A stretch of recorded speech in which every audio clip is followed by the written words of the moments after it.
Today the topic is P2B, an idea whose time has come.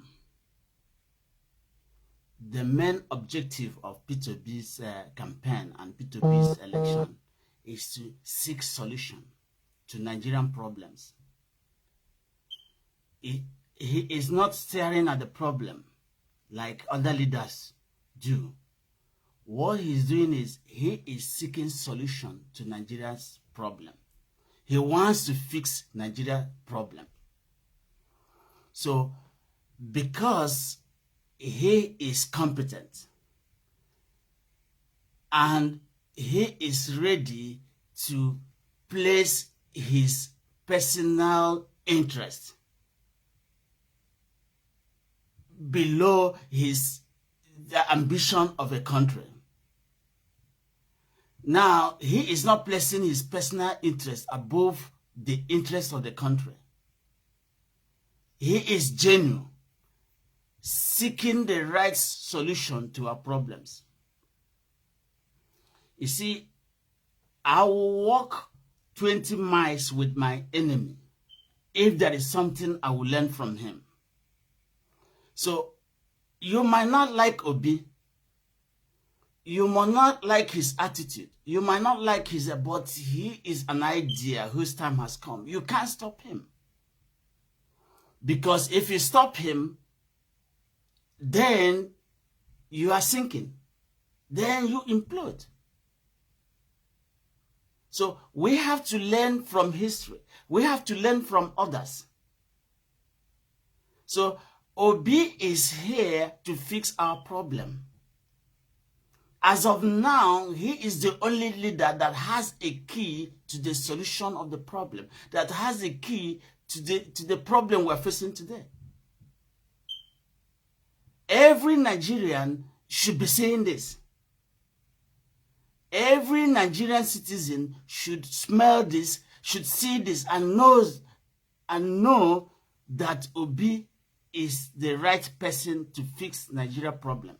Is the right person, to bring solution to our problems. Because every problem has a solution. And every problem can be solved. So this is the time to fix this problem. Look at yourself in the mirror. You will see what I am talking about. You possess the whole power. Everything is in Nigeria. Every dynamics, every equation, every knowledge, every logic is already in Nigeria. So why are we not seeking the solution? Why are we not taking our leaders seriously? Why are we not seeing it as a duty, to seek solution to our problems? No other person that can solve our problem except us. Now, this is a golden moment, a window of opportunity for every Nigerian to use common sense and accept the reality on the ground that P2B is the only competent candidate that can fix Nigeria at this moment. So, if we are voting people based on sentiment, that is ignorance. And ignorance can never bring solution to a problem.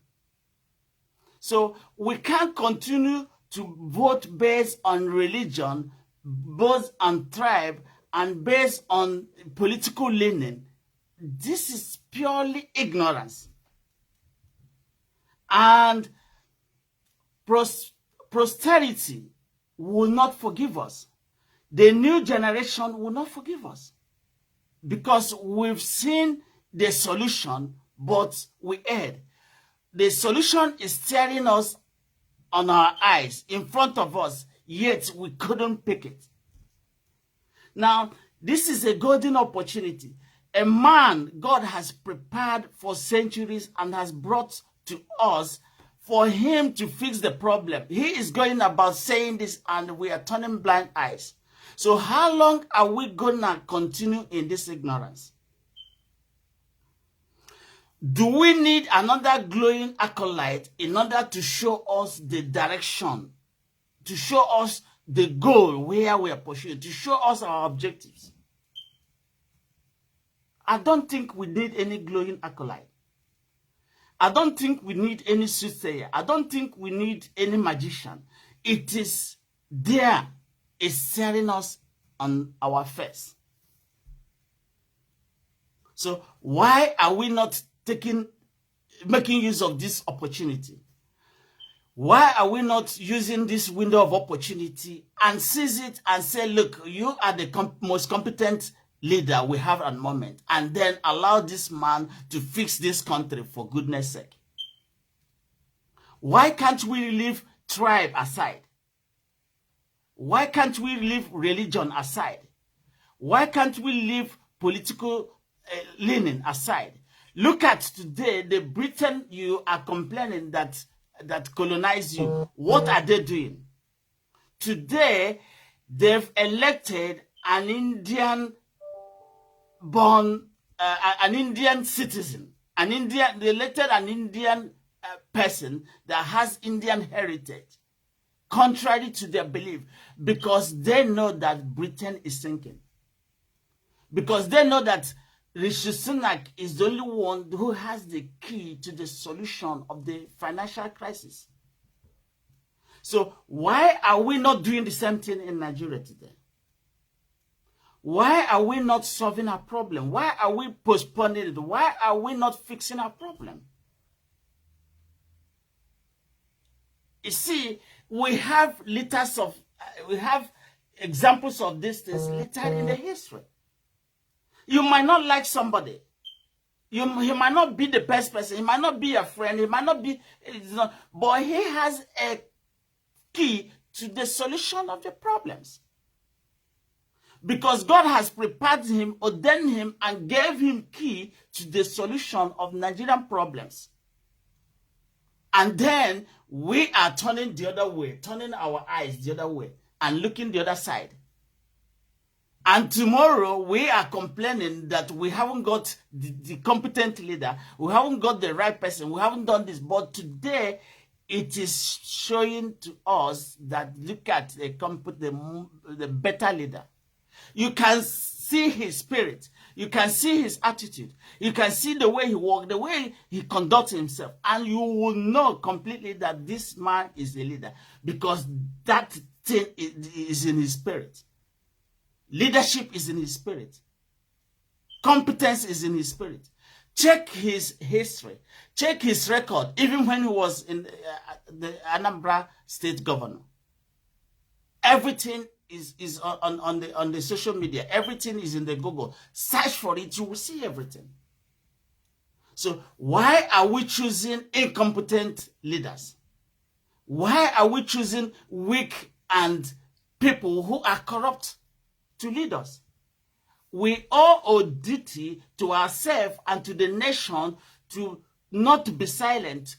We owe a duty to ourselves to say the truth, to move to the direction of the truth, to move towards the goal, to move towards a better objective in our life. And we are giving excuses. Today, did Britain vote based on tribe? Today, did Britain choose Rishi Sunak based on political leaning or based on the heritage? They chose him based on his competence, because he's the only one out of 60 million British people that has a key to the solution of the problem. So in Nigeria today, we are close to 200 million people. Obi is the only one God has given the key to the solution of our problems. And yet we are ignoring him. Yet we want a glowing acolyte to come and tell us that, look at the direction we need to go. Is it not a shameful thing? How long are we going to continue in ignorance and incompetence and in stupidity? How long? The window of opportunity is here with us. The appointed time is here with us. Everything is here with us. and then we are looking the other side. Is it integrity? Is it diligence? Is it trustworthiness? Is it being faithful to your commitment? It has all these things. So what are we waiting for? Are we saying we are blind? We are not blind. Are we saying we are stupid? We are not stupid. So I am calling on every Nigerian to understand that there is opportunity. The window of opportunity is here. There is, a ray of light at the end of the tunnel. This man is that ray of light at the end of the tunnel. He is now the window of opportunity. He is the one that God has given the key to the solution to Nigeria's problem. Out of 200 million people, he is the one that is capable, that is competent, that can fix the problem we are facing today. There is no need for you to be moving from pillar to post, crying wolf, when the solution is staring on your face. He has the solution.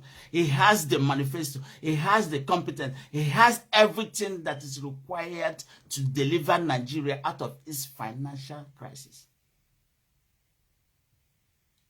Leadership is about management. Maximizing the smaller. You can look at the prototype, the little thing he did in Anambra State. If he plays it out, then the whole Nigeria would benefit. That is how intelligent people do things. Why are we fighting ourselves? Why are we going to the tribal line when we know the truth? The truth is that this man is ordained and has a key to the solution of Nigerian problem, and he is available for us. This is a once-in-a-lifetime opportunity.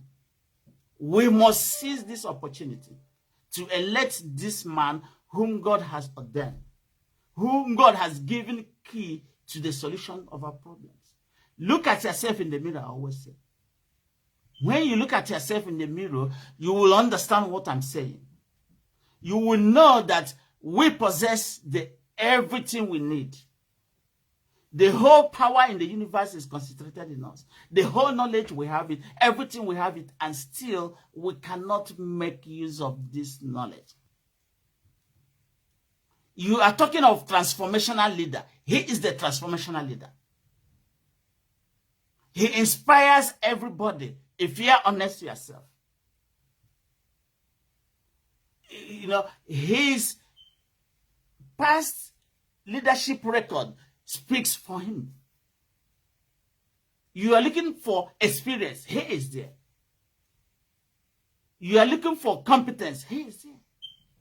You are looking for diligence. He is there. You are looking for trustworthiness. He is there. You are looking for faithfulness to commitment. He is there. You are looking for somebody who can manage your resources. He is there. I am telling you that he is capable of managing our wealth. Because the problem we have in Nigeria is mismanagement. He is not going to give you shishi. He is not going to give you shishi. He will make sure that the last kobo is used on a project. He is not a man you can bend. He is not a man you can swell away from his purpose. He is focused. The most focused leader we have at this moment. Why are we not rallying around him? Why are we waiting for something we don't know? You might not like him. You might hate him. But he is the one God has given the key to the solution to our problems. He's an idea whose time has come. There's nothing you can do. Look at him. He's not fighting a system. He has introduced an idea which will make other leaders redundant, will make other leaders useless. A leader does not fight a system. He will only introduce an idea that will render other ideas, render other leaders counterproductive. When he mounts on a stage, he makes you to understand that the other ones are counterproductive because they can't fix themselves. They can't even pronounce a figure. They can't even give an instance where they have shown diligence. They have shown accountability. They have shown trustworthiness. They've shown faithfulness. These are the mindset a leader will always have. You don't learn it at school. You don't acquire it at school. These are God-given principles that you cannot get in the school. This man has all these things. And yet, we are moving about, maroonding about, going about, talking nonsense. Blaming British people, blaming America, blaming the whole world, when the solution is already with you. Talking about colonization, talking about independence, talking about something that happened in 1960 when we are in 2022, that everything is renewed, that everything is already in our hand. So who do we blame? Are we saying that we are children? Are we saying that we don't know our left from our right? Are we saying that if we see something that is good, that is direct and good, we don't know? When something is direct and clear, you know it. So why are we beating about the bush? Why are we waiting? From generation to generation, God always gives one person a key to the solution of the world's problem. He is the one at the moment God has given the key. You can't take it away from him. No matter how you are planning, no matter your disingenuity, you won't take it away from him. Rakia sense, plot, you won't take it away from him. Look at what happened in Britain here. Rishi Sunak was supposed to be a leader long time ago, but they denied him. But now they realize that the solution to the British financial crisis can only be solved by one man. And yesterday, they made him. So no matter how it is, you might hate somebody, but you cannot take away his talent. You can't take away his gift. You can't take away his competence and boldness and courage and courageousness. Sorry, his courage. You can't take it away. So you might not like Obi, but he's the one God has given the key to the solution to our problems. Do you need another glowing acolyte? Do you need heaven to open for you to understand this?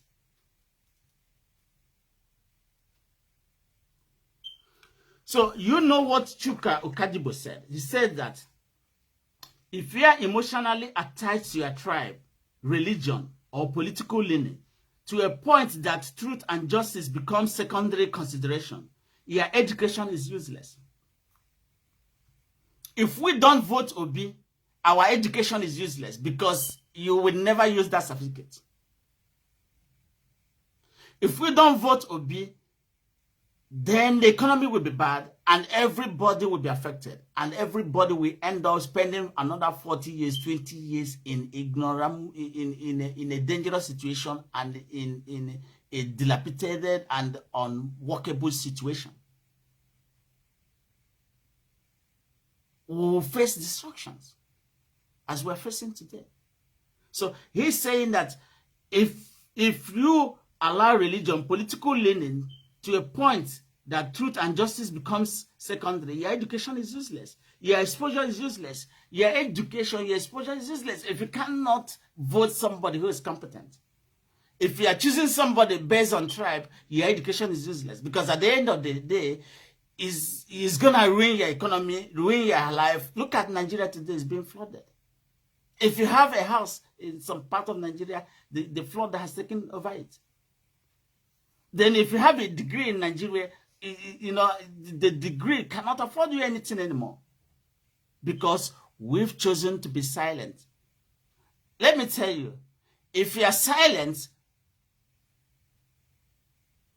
you are going to be responsible for that.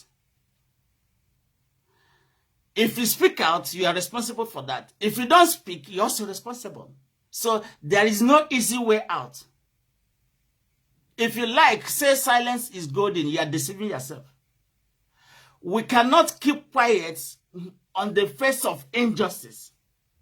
We can't keep quiet on the face of mismanagement. We can't keep quiet on the face of corruption we are seeing in Nigeria today. We cannot keep quiet on the face of killings, mismanagement, corruption, injustice. No way. Because we know the truth. If you don't know the truth, you look for the truth. That is how things are done. So we can't continue to move from one country to the other talking nonsense when the solution is staring on our face. When we have everything, the window of opportunity is there. And then we are saying we've been colonized. We've been taken over by people I don't really know. Are we not ashamed of ourselves? Doing the same thing over and over and expecting a different result, is it not stupidity and insanity? Who doesn't know this? Then why are we voting criminals? Why are we voting incompetent people? Why are we voting people who we know do not have leadership qualities? Why are we voting people we know that are going to mismanage the wealth of the nation, and they put the fate of our children into jeopardy? You might not like somebody, it doesn't matter, but he's competent. Because he is the one that has the key to your problem. So that is why you have to walk 1,000 miles with your enemy, because you have something to learn. We have something to learn from Obi. So can we put him on the stage, please? Can we allow this man to take control of this country and navigate us out of this financial crisis and mismanagement we put ourselves and put our children into? Are we blind? Are we dumb and deaf? I'm sure we are not. This is a golden opportunity. The ray of light is now with us. Look at yourself in the mirror. That's what I'm saying. When you look at yourself in the mirror, you know who you are.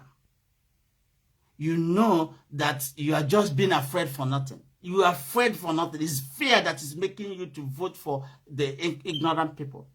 It's fear that is making you not to speak out in the face of injustice, not to speak out in the face of mismanagement. Somebody who is mismanaging your wealth, and then you have the audacity to be campaigning for him.